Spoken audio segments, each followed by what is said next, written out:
네, 그러면 제가 기도하고 바로 시작하겠습니다. 네네. 네, 하나님 감사합니다. 저희들에게 하나님의 말씀의 진리를 깨닫게 하여 주시고 하나님 말씀이 우리를 자유케 함을 늘 경험하며 하나님과 동행함의 유익이 무엇인지 주님과 함께 거하며 사는 삶의 기쁨이 무엇인지를 오늘도 이 창세기 말씀을 통해서 깨닫기를 원합니다. 하나님 늘 우리를 말씀으로 교정하여 주시고 진리의 빛으로 인도하여 주시사 우리의 삶이 더욱더 주님과 함께함으로 말미암아 얻는 그 평강과 하나님 주시는 복이 가득하길 원합니다. 저희들을 붙들어 주옵소서. 하나님 이 강의를 귀하게 사용하여 주옵소서. 예수님의 이름으로 기도합니다. 아, 아멘. 네. 네, 그러면 오늘 이제 강의 시작하도록 하겠습니다. 오늘은 4장 25절부터 6장 8절까지를 보도록 하겠습니다.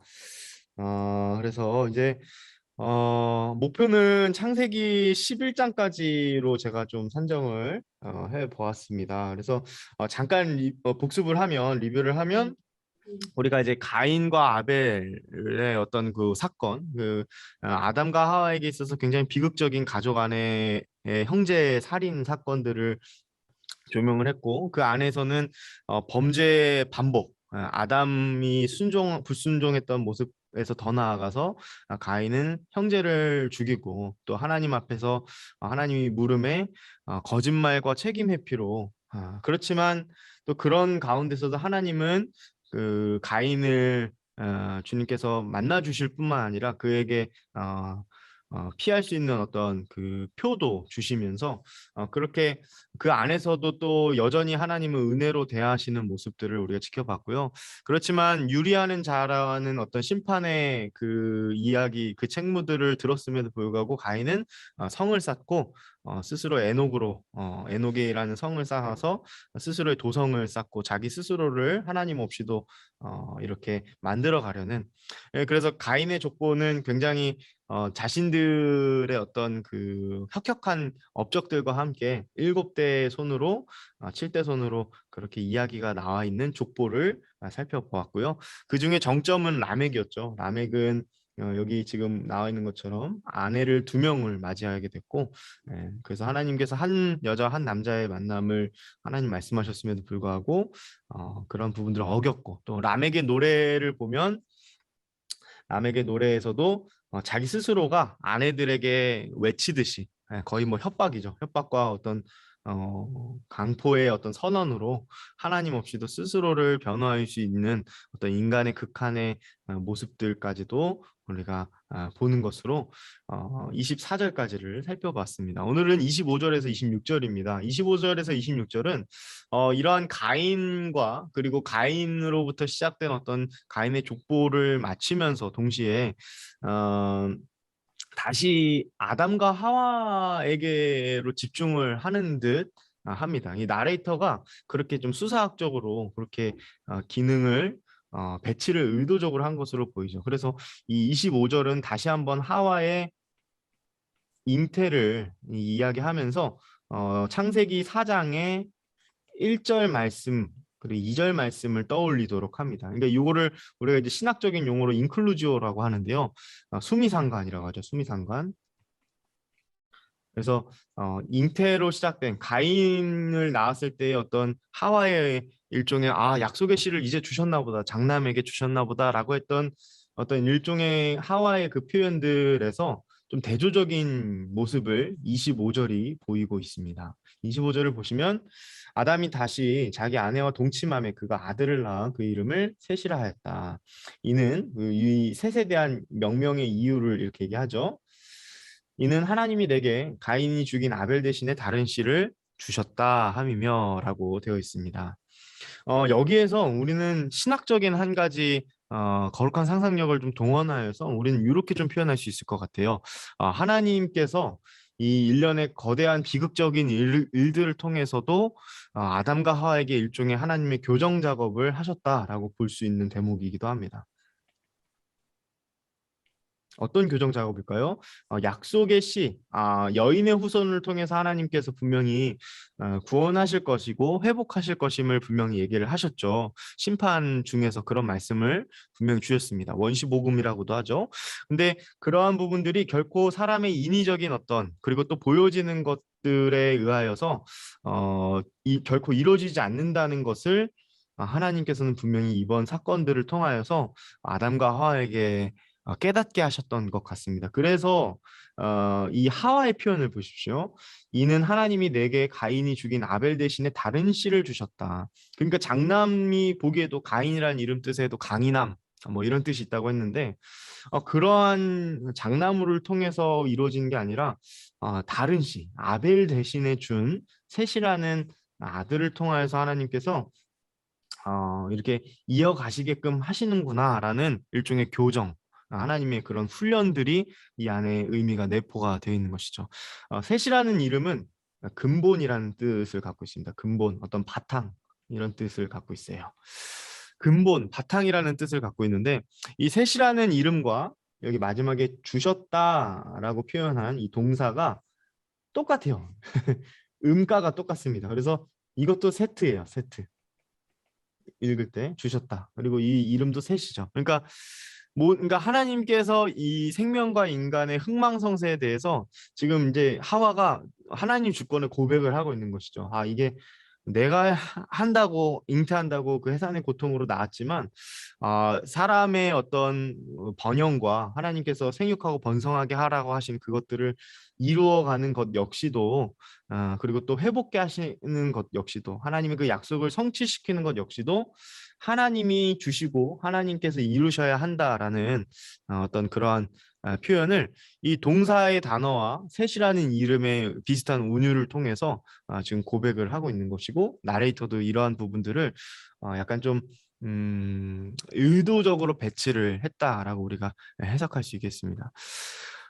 약속하신 그 씨를 그래서 하나님이 정말 이 창세기 벌써 4장에서부터 이미 사람의 어떤 예측과는 좀 반대로 이루어지게 되는 것을 봅니다. 이제 앞으로 나와 있는 특별히 모세 오경 속에서도 종종 등장하죠. 예를 들어서 야곱이 그 족보의 뒤를 잇는 것처럼 말이죠. 그래서 장자여야만 하나님께서 그렇게 족보의 반열에 들어가게 하고 그런 것이 아님을 이미 진작에 말씀을 하고 계시고요. 이런 부분들의 시발점이 결국에는 가인과 아벨의 그, 그 마음의 중심을 보시는 하나님, 아벨과 그의 재물을 연락하셨던 하나님이셨다는 것을 우리가 떠올릴 때 어쩌면 이것은 처음부터 성경은 하나님께서는 사람의 마음의 중심을 보시지 어떠한 되어짐의 그 모습들, 그 사람의 어떤 드러나는 겉모습에 의해서 하나님께서 움직이시지 않는다라는 것을 진작에 이야기하신다라는 것을 알 수 있습니다. 또 굉장히 흥미로운 부분은 이어지는 26절입니다. 셋도 아들을 낳고 그 이름을 에노스라 하였다. 그때에 사람들이 비로소 여호와의 이름을 불렀더라. 그때 사람들이 비로소 여호와의 이름을 불렀더라. 네, 여호와의 이름을 우리가 부를 때가 언제입니까? 네, 우리도 역시 하나님께 기도할 때, 예배할 때이죠. 네, 그래서 일종의 가족의 비극이라고도 할 수 있고 인류의 비극이라고도 할 수 있는 이 살인 사건이 일어난 이후로 엄청난 범죄 사건이 일어난 이후로 다시금 하나님께서 회복의 사이클로 전환시키시는 것을 우리가 알 수 있는 암시하는 대목이기도 합니다. 비로소 여호와의 이름을 불렀더라라는 것은 하나님을 부르고 온전한 예배 회복으로서 이 셋의 후손들이 그렇게 나아가게끔 하나님이 하셨다. 그리고 셋의 후손 역시 그렇게 나아갔다라는 것을 알려줍니다. 자, 그러면 앞선 가인의 후손과 이제 앞으로 등장하는 창세기 이제 5장을 이제 넘어가게 될 텐데 자연스럽게 창세기 5장에 나와 있는 셋의 후손과 정반대의 길을 가게 된다라는 것을 알 수 있는 것이죠. 자, 그러면 우리가 이 성경을 읽을 때 이 내러티브를 읽게 하는 나레이터의 의도대로 읽게 된다면 하나님께서 이렇게 이 말씀을 읽도록 하는 저와 여러분들에게 이 본문을 읽고 나서는 어떤 기대감을 갖게 되는 거죠? 네, 하나님이 일종의 회복과 순종의 길을 가게 하는 자손들도 하나님 분명히 두셨구나라는 것을 우리가 좀 소망을 가지고 이 성경책을 읽을 수 있는 거죠. 그것이 하나님 또 의도한 바이기도 하고요. 그래서 이제 앞으로도 계속 뭐 나오는 성경에서 뭐 그루터기 신앙 혹시 들어보셨나요? 그루터기. 하나님께서 다 인류가 그참 악하고 항상 계획하고 생각하는 것들이 항상 악하고 다 정말 그 잘못된 가인의 후손이 갔던 그 길, 불순종의 길들로 가지만 그 중에서도 항상 하나님은 네, 순종의 길을 가게 하는 그 몇몇 사람들을 항상 두셨던 것을 봐요. 이것이 믿음의 역사였고 인류에서 등장하는 그런 역사이기도 하죠. 그래서 26절까지 읽으면 그 다음 장이 기대가 되는 거죠. 자, 그럼 다음 장으로 가겠습니다. 다음 장은 창세기 5장입니다. 창세기 5장은 굉장히 길어서 이거를 좀 먼저 구조 분석을 하고 성경을 어떻게 해석해 가야 할지를 보는 것이 중요합니다. 그래서 전체를 한번 통전적으로 읽는 것이 중요한데요. 아담의 계보다 라는 것과 함께 이렇게 쭉 이어지게 됩니다. 이 족보는 그래서 아담의 족보죠. 아담의 족보라고 합니다. 이 아담의 계보. 그러면서 우리가 창세기 2장에서 시작된 그 계보, 톨레돗, 톨레돗으로 그 문단이 이제는 끝나고 또 다른 새로운 시작의 톨레돗으로 들어간다라는 것을 1절은 알게 합니다. 아담의 계보. 자, 그러면 아담의 계보를 한번 보아야 하는데 이거를 그러면 어떻게 해석해 갈 것인가? 사실 이 성경을 볼 때에도 여기에서 그럼 과연 하나님이 주시는 은혜의 메시지는 무엇일까를 우리가 좀 파악을 해야 되지 않겠습니까? 어떤 의미가 있을지를 보기 위해서는 전후 문맥을 살피는 것이 중요합니다. 앞선 족보가 하나 등장했었죠. 그게 바로 가인의 족보. 가인의 족보와 대조하여서 이 창세기 5장의 아담의 족보를 보는 것이 첫 번째 인사이트이고요. 두 번째는 후 문맥. 이건 전 문맥이고 후 문맥. 후 문맥은 이후에 조금 더 나아가면 창세기 11장. 창세기 11장에는 바벨탑 사건, 반역의 사건과 더불어서 족보가 등장하는데 그것이 여기 32절에 나온 노아입니다. 노아의 족보가 등장합니다. 네.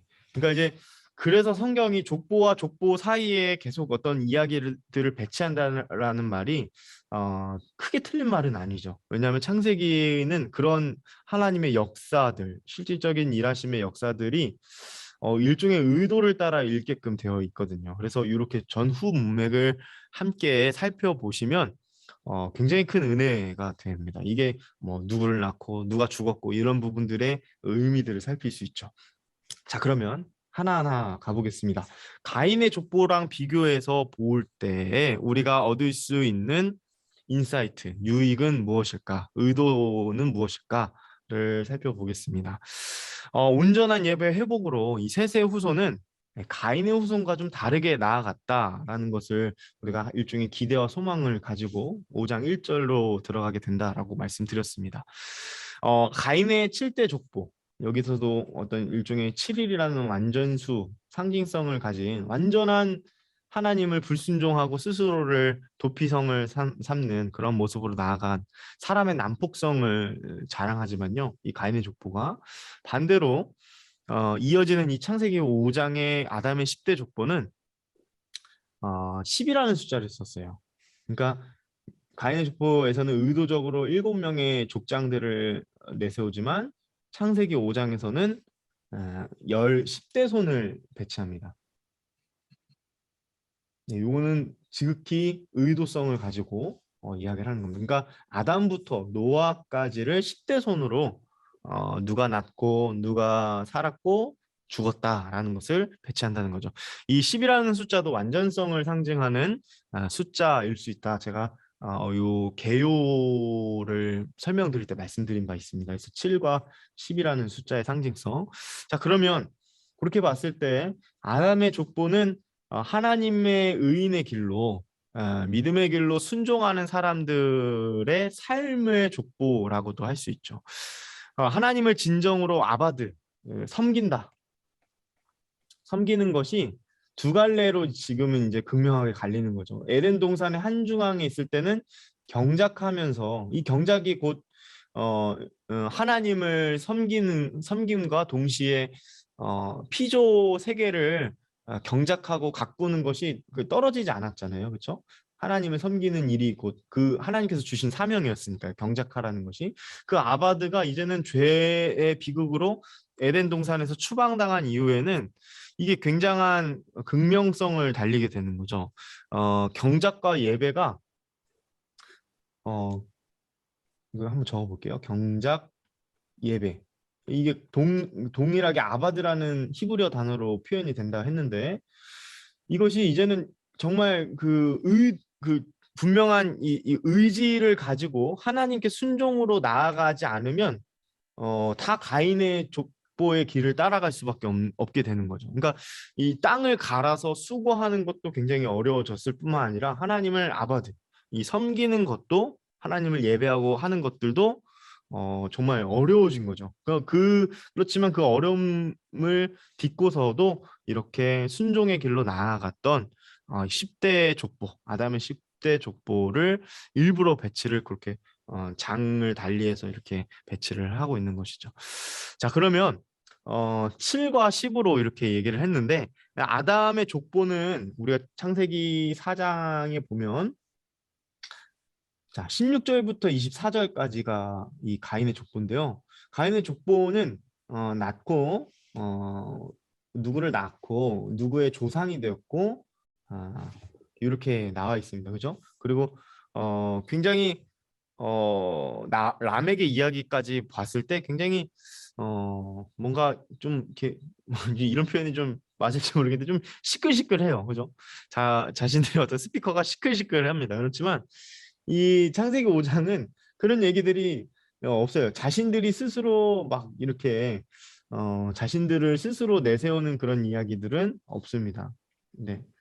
거기에 라멕과 또 다른 이 라멕을 보시면 이 라멕 역시도 하나님에 관한 이야기들을 하고 있지 자신들을 어떤 내세운 어떤 그런 선언들의 이야기들은 하고 있지 않아요. 그리고 보시면 아시겠지만 지면상으로도 굉장히 지명상으로도 굉장히 차이가 있습니다. 그 가인의 족보는 굉장히 짧게 서술되어 있는 반면에 10대 손으로 창세기 5장 전체가 이 아담의 족보로 구성이 되어 있죠. 그러니까 이건 역시도 우리가 이거는 조금 해석의 여지가 좀 다를 수 있습니다. 저는 어떻게 보냐면 하나님께서 복을 주시는 자손과 그렇지 않는 자손을 하나님께서 어떻게 다루시는가를 내포하고 있다고 봅니다. 왜냐하면 장수라는 개념이 모세오경에서 굉장히 중요하거든요. 모세오경에서는 장수라는 것 자체가 하나님께서 주시는 복을 받은 증거로 표현이 됩니다. 아까 그 가인의 족보를 보시면 몇 세를 살았는지에 대한 연령에 대한 이야기는 없어요. 그렇지만 여기는 있는 건 뭐예요? 자신들의 혁혁함을 스스로 과시하고 있어요. 다시 5장의 족보를 보면 그런 것은 없지만 몇 년을 살았다. 몇 년을 살았다. 몇 년을 살았다. 요거는 또 이제 좀 이따 후 문맥인 홍수 이후에 노아의 족보와도 이게 연관지어서 이 연령에 대한 부분들을 또 설명을 해야겠지만 어쨌든 지금 여기 부분만 봤을 때는 가인의 족보랑 비교해서 보았을 때 하나님께서 이 족보의 의도성을 가지고 몇 년을 살았는지에 대한 이런 부분들 그리고 10대 손으로 구성하여서 하나님 말씀하셨다라는 것 역시 신명기에서 말하는 어떤 장수에 대한 하나님의 복을 받은 순종의 길을 간 자들의 모습을 보여주시기 위함으로 저는 그렇게 해석을 합니다. 조금 더 봐보겠습니다. 그러니까 조금 더 그 비교해서 봤을 때 그 전문맥을 얘기하는 겁니다. 여기 가인의 후손과 아담의 후손을 봤을 때 아까 말씀드린 것처럼 7대, 여기는 10대 손으로 이렇게 이야기를 하고 있는데 여기는 굉장히 시끄러워요. 여기는 비교적 조용합니다. 그러니까 자신의 업적을 스스로 드러내지 않는다라는 것이 특징이죠.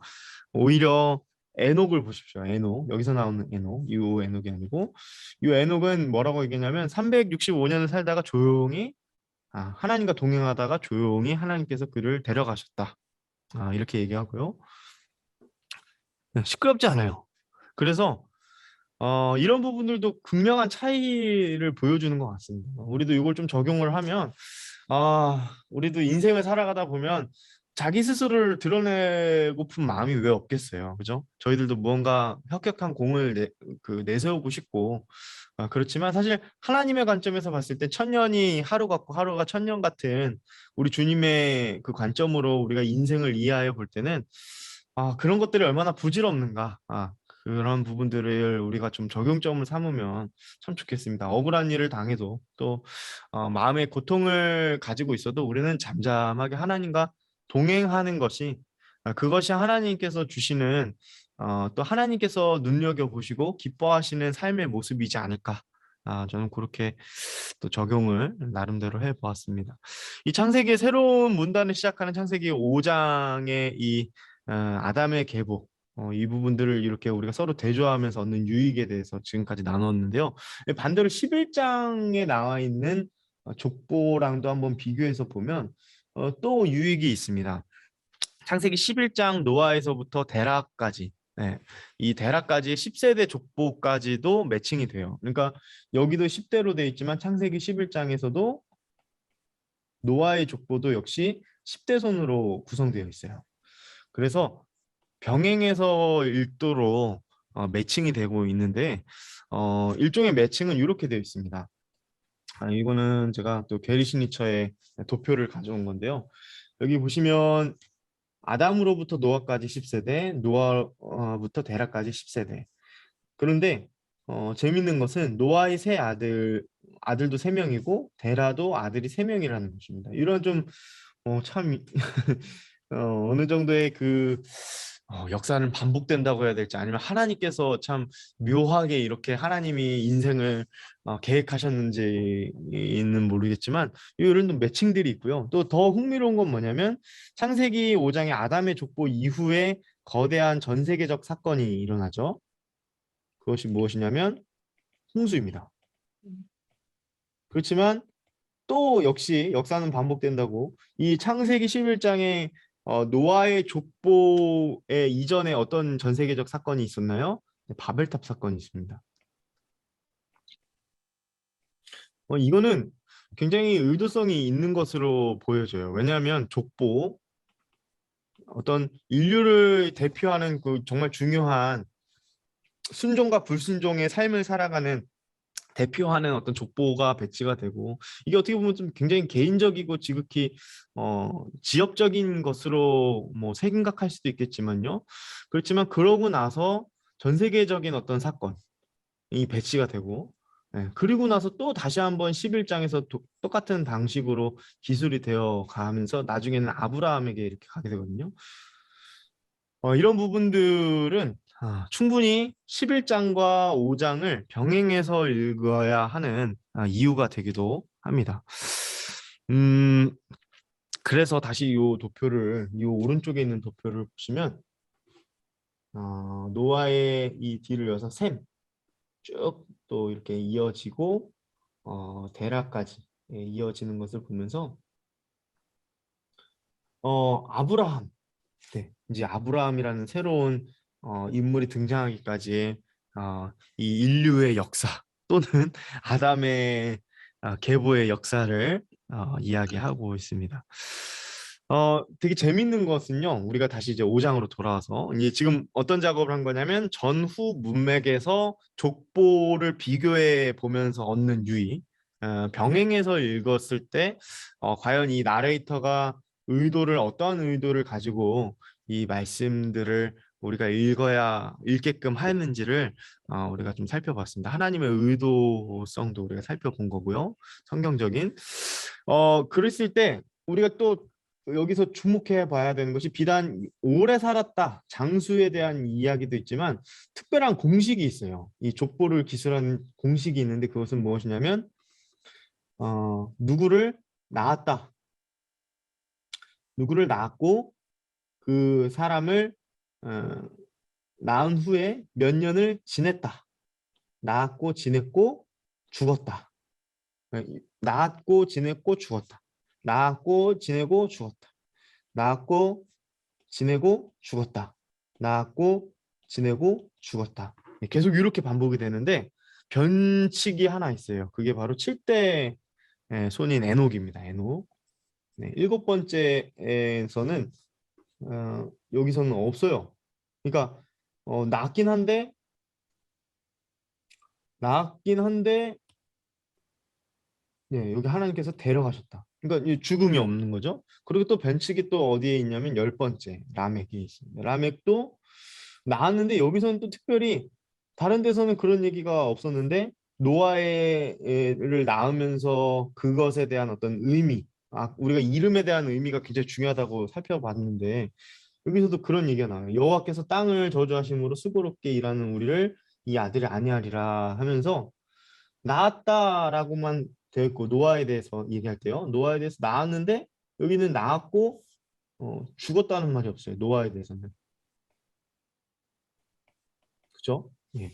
그래서 라멕 이후에 노아에서는 그런 얘기가 없습니다. 이게 변칙이에요. 그렇죠? 변칙으로 되어 있다라는 것이죠. 그래서 에녹을 하나님께서 이렇게 죽음을 보지 않고 하나님과 동행한 자의 삶으로 어떤 중요하게 보게끔 왜냐면 이게 읽다 보면 공식들이 있잖아요. 아 그렇구나, 아 그렇구나, 그렇구나 보다가 갑자기 변칙이 생기니까요. 이 본문을 특별히 하나님이 눈여겨 보도록 그렇게 하신 것 같고요. 열 번째 역시도 낳았긴 했지만 죽지 않음으로 인하여서 그 다음 창세기 6장을 이어가도록 6장의 노아의 이야기들이 어떤 이야기로 하나님께서 이끄셨는지를 볼 수 있도록 그렇게 이 변칙을 둔 것으로 보여집니다. 왜냐하면 에녹과 노아는 굉장히 그 긴밀한 상관성이 있습니다. 왜냐하면 이 에녹도 하나님이 동행한 자, 의로운 자로 의로운 자로 묘사가 되고 있고요. 노아 역시 이름이 아니하다, 위로라는 뜻을 갖고 있는데 이 노아를 나중에 창세기 6장에 보면 하나님과 동행한 자로 표현합니다. 굉장히 중요한 하나님과 동행하다. 네. 이거는 또 의도가 있다라고 저는 분명히 생각을 합니다. 왜냐하면 하나님과 동행했다라는 표현을 그 성경에서 함부로 쓰지 않거든요. 어, 네, 그 이거는 조금 이따 에녹과 노아를 좀 살필 때 한 번 더 말씀을 드려보겠습니다. 자, 그러면 이제 조금 더 이제 큰 구조에서 전후 문맥을 살폈는데 이런 특징들이 있다라는 거, 족보 안에 이런 특징이 있다는 걸 살폈습니다. 자, 그러면 이제는 절별주의로 한번 좀 들어가 보도록 하겠습니다. 무엇이든지 이제 첫 번째 서론이 굉장히 중요하죠. 아유, 이거 깨끗하게 쓴 게 없네. 그 1절과 2절을 보시면 이제 아담의 족보를 이야기하기 이전에 어떤 서원부죠. 이것은 아담의 계보를 적은 책이니라. 하나님이 사람을 창조하실 때에 하나님의 모양대로 지으시되 남자와 여자를 창조하셨고 그들이 창조되던 날에 하나님이 그들에게 복을 주시고 그들의 이름을 사람이라 일컬으셨더라. 라고 되어 있습니다. 이 서원 어디서 많이 본 서원이죠, 그렇죠? 네, 이것도 괜히 쓰여져 있는 것이 아니겠죠. 여기서 우리가 특징을 잡을 수 있는 것이 무엇일까요? 이 서원부에서 일단은 하나님께서 창세기 1장의 이야기, 사람을 창조하시고 그리고 또 창세기 2장의 이야기, 남자와 여자로 창조하심. 이 인간 창조에 대해서 이 인간 창조의 내력을 지금 이어서 이야기하고 있다라는 것을 우리에게 주지시키고 있는 것이죠. 이게 굉장히 중요합니다. 예. 그래서 창세기 5장 하면 족보 에이 뭐야 이거 이렇게 될 수 있지만 개인사의 족보가 결코 아니다라는 것입니다. 인간 창조의 내력과 이어지는 이야기를 지금 하나님께서 하시는 거죠. 하나님의 모양들, 그죠? 또 남자와 여자로 인간을 만드시고 또 하나님께서 이 땅에서 인간을 하나님의 이 모양, 곧 자기의 형상대로 지었다. 이 포인트들이 중요한 포인트들이잖아요. 굉장히 중요한 이야기들. 이 족보와 창조가 별개의 것이 아니다라는 것을 알려주고 있습니다. 족보와 창조. 하나님의 창조의 역사 이후의 역사는 또 족보의 역사, 인간 족보의 역사는 한 궤를 하고 있습니다. 네. 자, 그러면 서원이 이렇게 중요하다라는 것을 우리가 알 수 있었고요. 이어지는 족보들 공식들에서 변칙이 에녹이라고 말씀을 드렸는데 이 에녹과 관련된 내용을 좀 더 살펴보겠습니다. 이 에녹이 이 땅에서 살았던 횟수가 365년입니다. 우리도 또 김현옥 목사님 계신데 항상 이게 댄디하게 되게 멋있으세요. 항상 보면 우리 에녹 목사님. 네, 이 에녹이라는 이름 참 좋은 것 같아요. 이 에녹은 성경 안에서도 굉장히 많이 등장을 하고요. 설교자들에게 있어서 굉장히 단골 메뉴로 등장하기도 하는 에녹인데 특별히 이제 신약 성경에서 에녹을 어떤 사람으로 묘사하고 있는지를 우리가 이제 신약과 구약의 상호 해석. 왜냐하면 성경은 성경으로 해석해야 되기 때문에 그렇습니다. 네, 신약은 구약을 나타내주는 이정표가 되고 구약은 신약을 나타내는 이정표가 되니까요. 이건 거룩한 하나님의 하나의 말씀이니까요. 그렇게 봤을 때 에녹을 표현한 이 신약의 말씀들이 굉장히 중요한데 히브리서 11장 5절은 믿음으로 에녹은 죽음을 보지 않았다. 그는 옮겨지기 전에 하나님을 기쁘시게 하는 자라라는 증거를 받았다라고 했어요. 우리가 지금 구약에서 창세기 5장에서는 하나님과 동행한 자라고 했습니다. 그런데 신약의 빛으로 비춰봤을 때 하나님과 동행함과 역시 동시에 어떤 인사이트를 주냐면 하나님을 기쁘시게 하는 자라는 거죠. 특징이 에녹을 보시면 상대적으로 사람들보다는 적게 살았어요. 그렇죠? 365년입니다. 840년을 살고 850년을 살고 830년을 살고 이랬는데 상대적으로 이 땅에서 산 횟수는 적지만 이 하나님과 동행하는 삶이 하나님을 기쁘시게 했다라는 것을 우리는 알 수 있어요. 그 횟수가 장수하지 않았음에도 불구하고 하나님을 기쁘시게 한 대표적인 사람, 이 대표성을 가지고 있는 것이죠. 또 그래서 하나님을 기쁘시게 하는 자로서 하나님이 그를 옮기셨다고 했어요. 성경에서 죽음을 보지 않았던 유일한 두 인물이 이 에녹과 엘리야입니다. 예. 사무엘 열왕기하죠. 열왕기하의 2장에 보면은 이제 엘리야가 그 죽음을 보지 않고 하늘로 올리워지죠. 그러니까 이제 이런 것들을 종합해서 히브리서 말씀과 같이 좀 비추어 봤을 때 에녹은 어떤 사람이냐?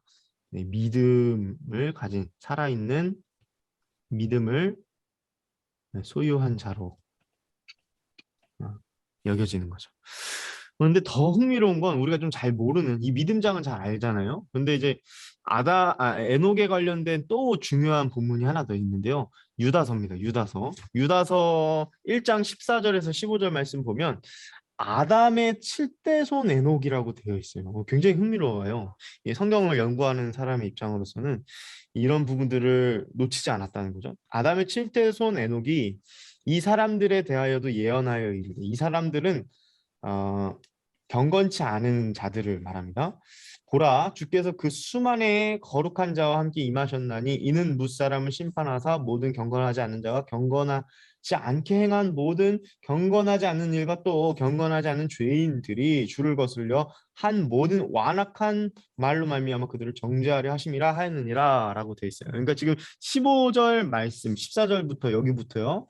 15절 말씀까지는 지금 에녹이 했던 말을 이야기하는 거예요. 그러니까 에녹이 당시에 의인으로서 어 지금 범죄한 자들, 경건하지 않는 자들을 향하여서 정죄한 이야기들을 이렇게 다루고 있는 겁니다. 유다서에서의 이 에녹에 관한 중요한 또 인사이트는 뭐냐면 에녹은 분명 그 약속의 후손, 여인의 후손, 그 여인의 후손을 직접적으로 눈으로 목도하진 않았지만 하나님께서 이 에녹에게 그 위의 선조들, 믿음의 조상들로 말미암아 듣고 깨닫게 하신 부분들을 이 에녹은 잘 견지했던 것 같아요. 그래서 눈으로 보진 않았지만 오실 그리스도를 믿고 죄인을 정죄하고 의를 선포하는 선지자, 일종의 선지자 역할을 했던 것으로도 묘사가 되는 거죠. 그러니까 이런 표현들을 우리가 좀 종합적으로 보았을 때 에녹은 어, 하나님을 기쁘시게 하고 살아있는 믿음을 소유하고 하나님과 동행하며 하나님께서 주신 그 의로움을 가지고 많은 사람들을 깨우치도록 그렇게 쓰임 받았던 사람이다라고 우리가 이제 입체적으로 이 에녹을 이해할 수 있습니다. 이러한 이 동행은 특별히 중요합니다. 이 동행이라고만 하는 말은 당시 이제 히브리인들의 사고 방식에 의하면 동행이라고 했잖아요. 동행, 같이 걷다라는 뜻입니다. 같이 걷다. 이거를 이제 헬라어로는 페리파테오라고 하는데 이 걷는다라는 것을 그 이제 히브리식의 사고 방식에서는 인생관으로서는 삶을 살아가다. 리브로도 봤어요. 그래서 이 걷는다라는 인생길을 우리가 걷는다라는 표현, 우리 한국말도 참 그런 거 보면 굉장히 멋있어요. 그런 같은 그 맥락을 하고 있는데요. 동행이라는 뜻 자체도 하나님과 함께 걷다라고도 우리가 이해할 수 있을 뿐더러 더더욱 더 나아가서 하나님과 그 인생길을 함께 걸어간 사람 으로 우리는 이 동행하다라는 뜻을 받을 수 있습니다. 노아에게도 6장 9절에 동일한 표현을 쓴 것을 통해서 이 하나님과 동행한 사람은 하나님이 인정하시는 의로운 사람이다라는 것을 우리가 암시하고 조명해 볼 수 있습니다. 무두셀라도 참 독특한 사람이에요. 네, 무두셀라는 여기 보시면 에녹은 65세에 무두셀라를 낳았다고 했습니다. 참, 무두셀라는 또 특별한 특징이 하나 있죠. 무두셀라는 969세를 살았습니다. 969세. 아담은 930세를 살았습니다. 대표적으로 성경에서 등장하는 최장수 두 명을 뽑으라고 한다면 무드셀라와 아담입니다. 아까 제가 장수에 대한 이야기, 관점을 설명을 드렸었는데 무드셀라는 장수함의 대명사로 어, 대표성 대표성으로 그렇게 제시가 되고 있는 것처럼 보여요. 그러니까 하나님께서 홍수전의 족장들이 장수하는 복이 이렇게 축소가 되지 않고 완전하고 참 꽉 찬 삶을 알찬 삶을 하나님과 함께 살았다라는 것을 보여주는 어떤 대표적인 장수의 큰 의미를 둔다면 말이죠. 그렇게 우리가 이해할 수 있을 것 같습니다. 이게 나중에 보시면 아까 제가 이제 홍수 이후에 노아의 족보를 살펴보면요. 노아의 족보에서는 이렇게 돼요. 이 노아의를 뒤를 잇는 셈을 보면은 노아는 이제 950세, 셈은 600세. 이게 거의 3분의 2 정도 되고요. 또 셈은 아르박삿을 낳는데 이 아르박삿은 또 여기에 438. 그러니까 이게 거의 근 한 3분의 2. 점점 대폭 축소하는 모습의 그 족보들을 통해서 연령을 살필 수 있거든요. 이렇게 봤을 때는 무드셀라에게 굳이 저희들이 그런 어떤 의미를 성경적으로 좀 찾고자 한다면 이런 부분들까지는 어, 하나님의 의도가 있지 않겠는가 싶어서 이런 말씀을 드렸습니다. 자, 그다음 라멕인데요. 27절 이후에 우리가 이제 라멕을 살펴보면 또 이 에녹이 하늘로 올라간 지 69년 된 해 이제 에녹의 또 손자죠. 이 무드셀라 다음이니까. 손자 라멕은 아들을 낳고 이름을 짓는 모습을 보여요. 그러니까 이름을 짓는 그 행위를 성경이 기술하고 있다는 것은 또 예사로운 일이 아니다라는 것을 알려주는 것이죠. 29절 말씀 보면 이름을 노아라 했다. 그러면서 그 뜻의 의미를 여호와께서 땅을 저주하심으로 수고롭게 일하는 우리를 이 아들이 안위하리라 라고 되어 있습니다. 이 어떤 선언이기도 하면서 일종의 하나님이 그렇게 행하실 것을 조금 바라면서 이런 이야기를 하고 있습니다. 5장 전체에서 유일하게 이름에 대한 이 해설을 이야기하고 있는 것이기도 해서 굉장히 또 중요합니다. 여기서 특이한 점은 전치사 민을 어, 아, 예. 아, from이라는 뜻을 갖고 있거든요. 이 전치사 민, 뭐뭐로부터라는 뜻을 가지고 있는 이 히브리어를 3번 써요. 세 번을 쓰는데 그것으로 이제 의미군을 묶는 것이 뭐냐면 하나는 우리의 일, 두 번째는 우리 손에 수고로운 노동, 여기입니다. 그리고 세 번째는 우리 그 땅. 이거를 뭐뭐로부터, 우리의 일로부터, 우리의 수고로운 노동으로부터, 우리의 그 땅으로부터 우리를 이 아들이 안위하리라, 안위하리라, 안식하리라. 하나님이 그렇게 안식하게 할 거야. 하나님이 우리 다시 회복시킬 거야라는 어떤 일종의 기대와 소망과 그런 소망의 선언으로 이 노아의 10대 손인 아담의 10대 손인 노아를 라멕이 그렇게 이야기를 하고 있다라는 것이고, 그리고 또 창세기 5장의 족보가 그렇게 마지막을 노아를 비춤으로써 끝난다라는 것입니다.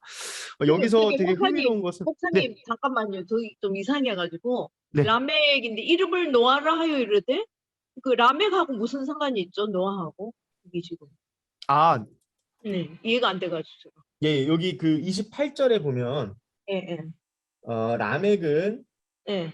182세의 아들을 낳고 이름을 노아라 했다라고 되어 있습니다. 네, 그래서 이제 라멕이 이제 부대손인데 아들이 그렇죠. 네, 예, 아들의 이름을 지을 때 이제 하와도 그랬고 뭐 가인도 그랬었죠. 그래서 이제 이름을 명명하는 것이 알겠습니다.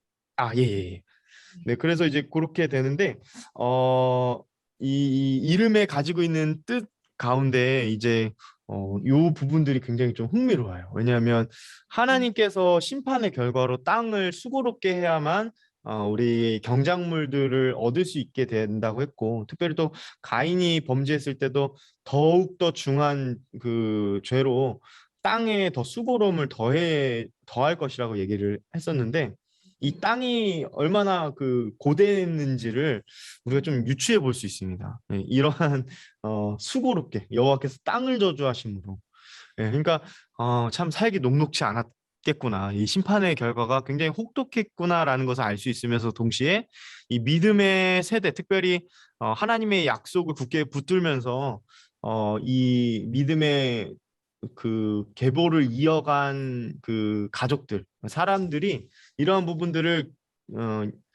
잊지 않고 살았다라는 것을 우리가 알 수 있는 대목이기도 합니다. 노아라는 이름의 소망을 통해서 우리가 이런 부분들을 하나님께서 해결해 주실 거야라는 그런 일종의 기대를 가지고 있었던 것이죠. 근데 되게 흥미로운 것은 또 이 노아라는 이름 자체가 위로하다, 위로라는 뜻을 갖고 있는데 이제 아이러니합니다. 왜냐하면 사람들이 이 땅에서의 어떤 심판을 받아서 다 죽게 돼요. 그죠? 다 죽고 이렇게 배를 한번 그려보겠습니다. 네, 일반적인 배를 그리면 여기 이제 노아만 여기 노아와 식구들만 살아남죠. 다 나머지는 어떻게 돼요? 물의 심판으로 멸절됩니다. 네, 아이러니하죠. 그래서 오히려 하나님께서는 노아와 새로운 시작을 위해서 그의 식구들만 구원받게끔 하셨습니다. 자, 그래서 이제 소망과 어떤 소망을 가지고 노아라는 사람을 비추면서 이 창세기 5장이 마치게 되는데요. 또 다시 한번 어떤 이야기들을 하게 되냐면 이 창세기 6장 1절부터 8절로 이제 넘어가면 사람의 또 타락이 나와요. 계속 반복되죠. 예, 계속 가인부터 더 위로 가면 이제 아담과 하와의 불순종부터죠. 그래서 6장 1절부터 특별히 4절까지가 굉장히 이해하기 어려운 난해주 중에 하나로 여겨집니다. 그래서 사실 저도 이거를 강의를 이거 어떻게 좀 풀어가야 될까 고민을 굉장히 많이 했어요. 해석상이 좀 난제로 여겨지기 때문에 해석상의 난제로 여겨진 이 구간 한번 잘 통과 한번 해보겠습니다. 여기서 어려운 부분들 포인트를 보면은 이 딸들이 누군가, 사람의 딸이 누구고 하나님의 아들들이 누구인가, 누구를 지칭하는가.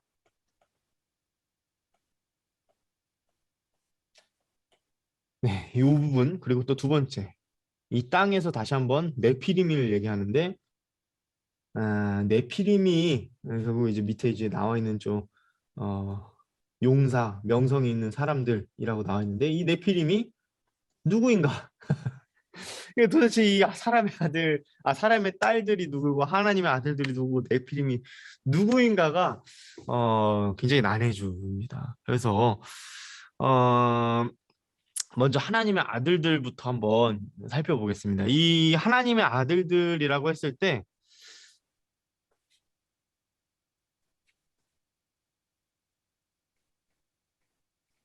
여러 해석들이 있어요. 그런데 우리가 이제 그냥 학자들이 해석했다고 해서 다 받아들일 수는 없고 또 우리가 얼마만큼 수용을 할 수 있는지에 대해서도 우리가 성령의 분별하게 하심으로 우리가 어느 정도까지 갈 수 있고 어느 정도에서는 또 멈춰야 되는지를 잘 분별해야 될 것입니다. 그래서 성경을 해석하고 이해하고 적용하는 것이 굉장히 어려운 부분이기도 한데 크게는 그래서 두 가지 정도로 저는 이제 분류를 해봤어요. 여러 가지 다른 해석들도 있어요. 뭐 군주론, 뭐 여러 뭐 이 하나님의 아들들에 대한 여러 고대 근동의 그 문화적인 관습과 표현들 방식들을 통해서 이제 어, 여러 견해들이 있지만 크게는 두 가지인 것 같습니다. 하나는 인간이 아닌 신적 존재를 가리킨다.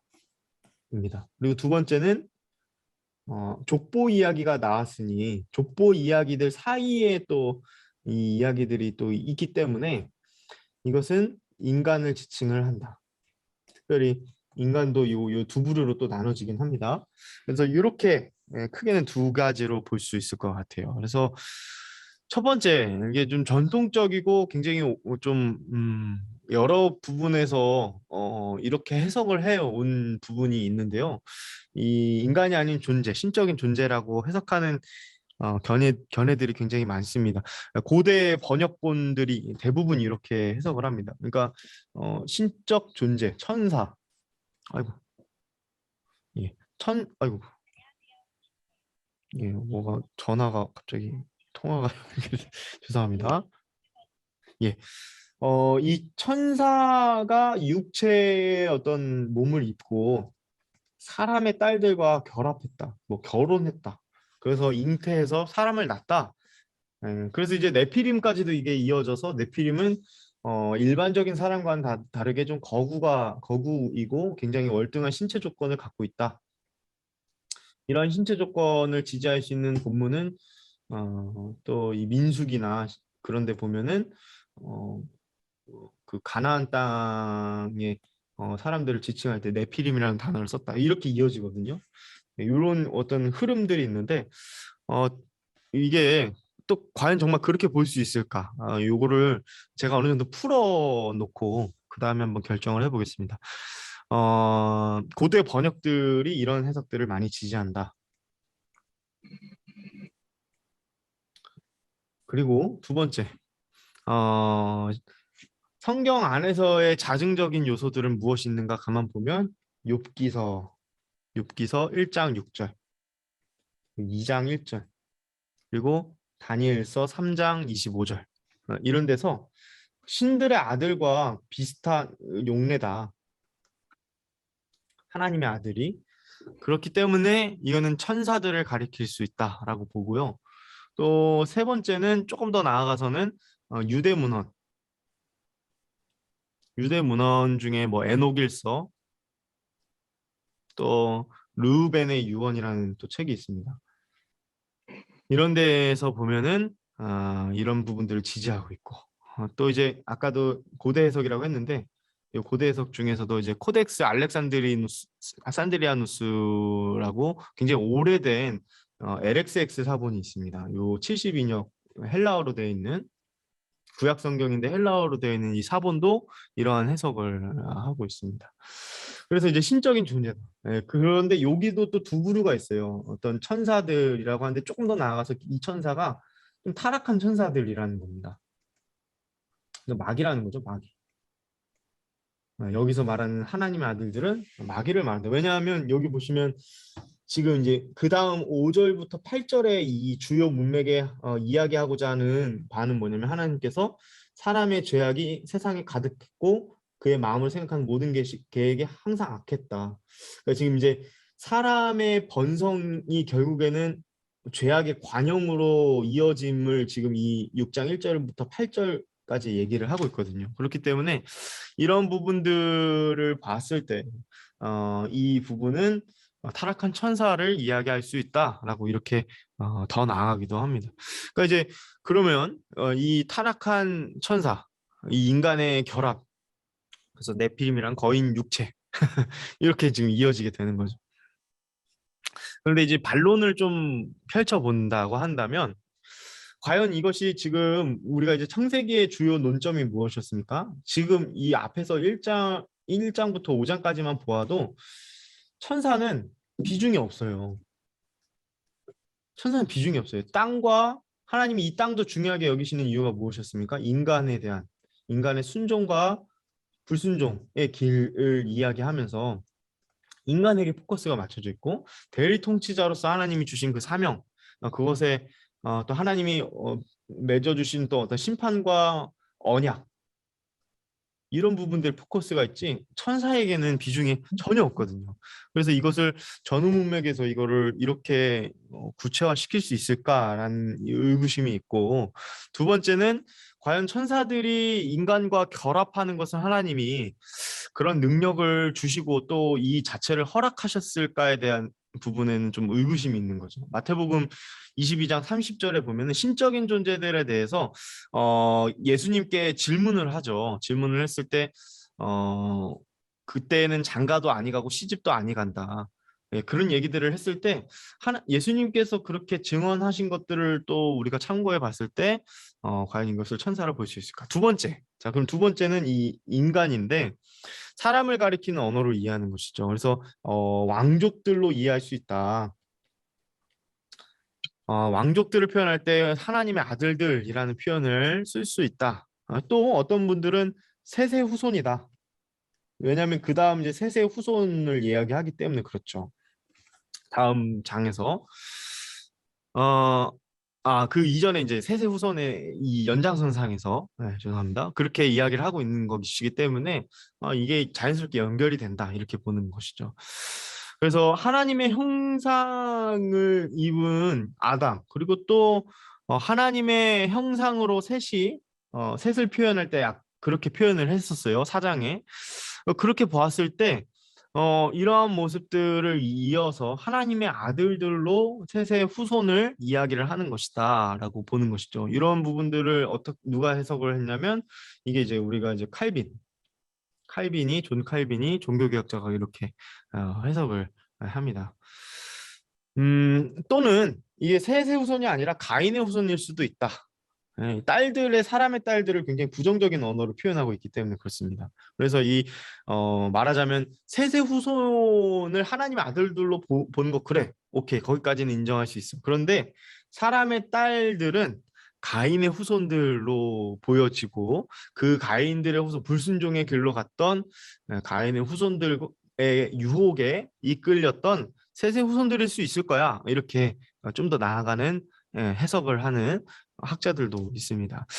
다른 해석들도 있지만 여기 정도까지가 우리가 좀 펼쳐볼 수 있는 부분이고 여기서 좀 갈무리를 하고 해석학적인 어떤 결정을 해야 될 것 같아요. 저는 어떻게 보냐면 일단은 천사들을 지지하기가 조금 어렵지 않을까. 저는 그렇게 생각을 합니다. 왜냐하면 일단은 이 창세기 6장 1절에서 4절이 이 아담의 족보를 마무리하는 그런 역할들도 하면서 동시에 홍수의 거대한 심판을 예고하는 브릿지의 역할을 하고 있다고 봅니다. 이 구조 자체가.